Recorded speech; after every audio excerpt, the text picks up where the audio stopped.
Okay guys, this is how you hook up and start a pressure washer. Nothing is connected to the pressure washer. There's gasoline in it. Step one, take the hose and you turn the hose like so till it's snug. That's step one. Step two, assuming it's not already connected, this is the hose to the gun.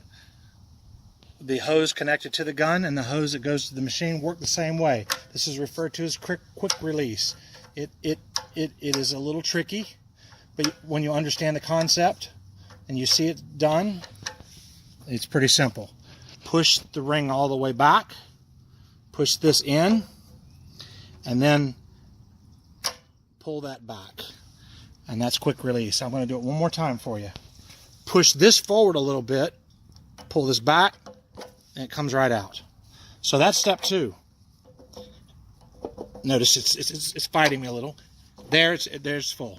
No adjustment here because that's on maximum. Next step, turn the water on. There's too much pressure with the water going against the pump, so we're going to release it. If we're just now doing this for the first time, it might spit and sputter. There's a red button here. One that says off, one that says on. It has to be on or this will not start. Okay? There is on the side near the carburetor a fuel shut off. This shuts the fuel off to keep problems from happening. So this has to be on. And this is the choke.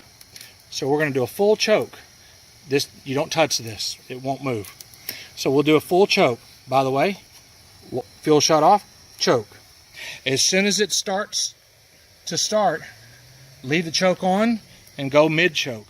And let it warm up mid-choke. All right, so we're going to go full choke. This is a Honda. Watch this. It's full choke. Just come on. Now it's half choke. I never let go of the trigger. I never let go of the